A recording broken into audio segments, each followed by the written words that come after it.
In Titanfall 2, pilots move like superhuman machines. They're wall running at highway speeds, they're jumping between buildings, and they're redirecting their momentum instantly. But what if Titanfall movement existed in real life? Could we replicate their movement on walls? There's two types of movements we're talking about in this video, wall running and wall jumping, or wall kicking. According to the Titanfall wiki, pilots can run along walls at roughly double their normal sprinting speed. They can maintain that movement for about 1.75 seconds, or up to 3.5 seconds using an enhanced parkour kit. This sounds reasonable in-game until you remember one thing. Gravity never turns off. One quick disclaimer is, we're going to be assuming the pilot's weight is actually 90 kilograms. This is because in the wiki or anywhere else, it doesn't tell us what the actual weight is. Let's take a look at a clip of someone wall running.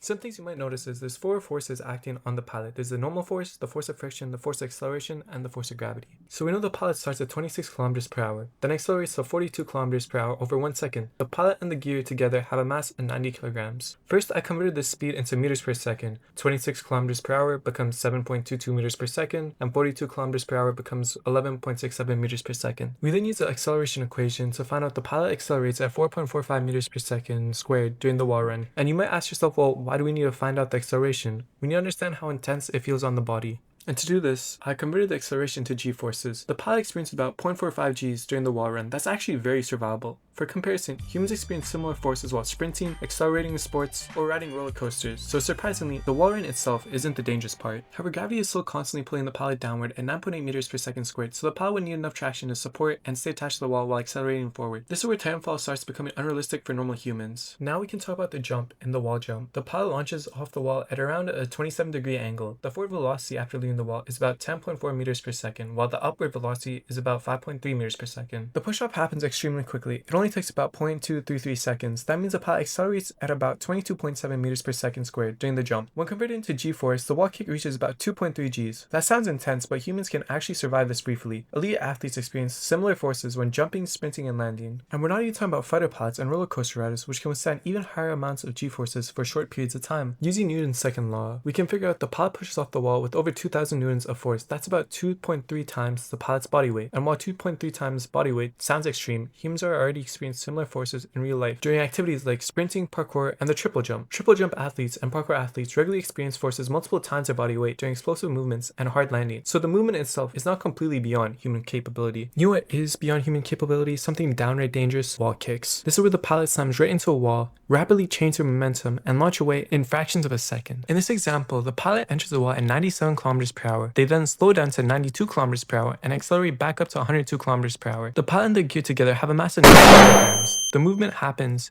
in three phases. First, the pilot collides with the wall. The speed drops from 97 kilometers per hour to 92 kilometers per hour in only 0.03 seconds. Converting the speeds into meters per second, we figure out 97 kilometers per hour becomes 26.94 meters per second, and 92 kilometers per hour becomes 25.56 meters per second. We then use the acceleration equation to figure out the pilot experiences a deceleration of about negative 46 meters per second squared. When we convert that into g-force, that becomes about 4.7 g's. Using Newton's second law, we figure out the wall impact produces over 4,000 newtons of force. To put that into perspective, roller coasters usually stay between 3 and 6 g's. So the pilot is already experiencing roller coaster level forces just getting onto the wall at around 100 kilometers per hour. Next, the pilot rapidly accelerates again while redirecting their movement along the wall. Their speed increases from 92 kilometers per hour to 102 kilometers per hour in only 0.05 seconds. 102 kilometers per hour converts to 28.33 meters per second. Using the acceleration equation again, the pilot now accelerates at roughly 55.4 meters per second squared. That produces about 5.7 g's and nearly 5,000 newtons of force. That's similar to the force experienced by fighter pilots during intense aerial maneuvers, but unlike fighter pilots, the Titanfall pilot is experiencing these forces while colliding with a solid wall. So within less than a tenth of a second, the pilot already experienced both a major deceleration and another massive acceleration. Onto the most dangerous part is the launch itself. After redirecting the momentum, the pilot launches off the wall at 102 kilometers per hour, and this launch happens in only 0.09 seconds. The pilot pushes into the wall, and the wall pushes back with an equal and opposite force. This is shown in the free body diagram. The gravity pulls downwards while the wall applies a massive force outward. Friction along the wall helps maintain traction during the push-off. Using the acceleration equation, the launch acceleration reaches about 314.8 meters per second squared. That converts to over 32 g's. And using Newton's second law, the wall applies more than 28,000 newtons of force to the pilot during the launch. For comparison, 32 g's is far beyond what humans normally survive. High-speed car crashes often became fatal around these levels of acceleration. At this point, the pilot's spine, joints, organs, and brain would experience catastrophic stress. So while some movements like wall running are possible, movements like wall jumping will kill you.